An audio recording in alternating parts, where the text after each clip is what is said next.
Last কবে যে আমি ফেস প্যাক বানিয়ে মেখেছি আমার মনে নেই।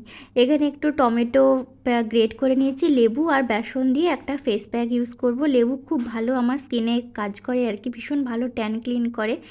আর মানে আমি এরকম ঘরোয়া ফেস প্যাক ইউজ করতেই বেশি পছন্দ করি। অনেক দিন পর আমি একটা ফেস প্যাক লাগাচ্ছি, সেই কবে লাগিয়েছিলাম আমি ভুলেই গেছি। আর এটা 10 মিনিট মতো থাকবো, দিয়ে ভালো করে রাব করে ধুয়ে নেব। আর আমি চান করে আসার পর দেখো বেশ ক্লিন লাগছে আমার মুখটা। তোমরা কতটা বুঝতে পারছো জানি না, কিন্তু আমার বেশ ক্লিন লাগছে আর কি মুখটা। আর আজকে আমি তোমাদের সাথে আমার প্রিয় খাবারের মধ্যে একটা খাবার শেয়ার করছি। অনেকের হয়তো খারাপ লাগতেই পারে, কিন্তু আমার বেশ প্রিয়। এখানে মসুর ডাল নিয়েছি আর আলু বেগুন মাখা নিয়েছি। শুধু আলু মাখাটাও ভালো লাগে, কিন্তু আজকে একটু বেগুন নিয়েছি। আর এইটা দিয়ে খেতে আমার বেশ লাগে। আর তার সাথে আজকে নিয়েছি একটু টক। এই ডাল আর টকের কম্বিনেশনটা যারা খেয়েছে তারাই জানে, অপূর্ব লাগে, অপূর্ব।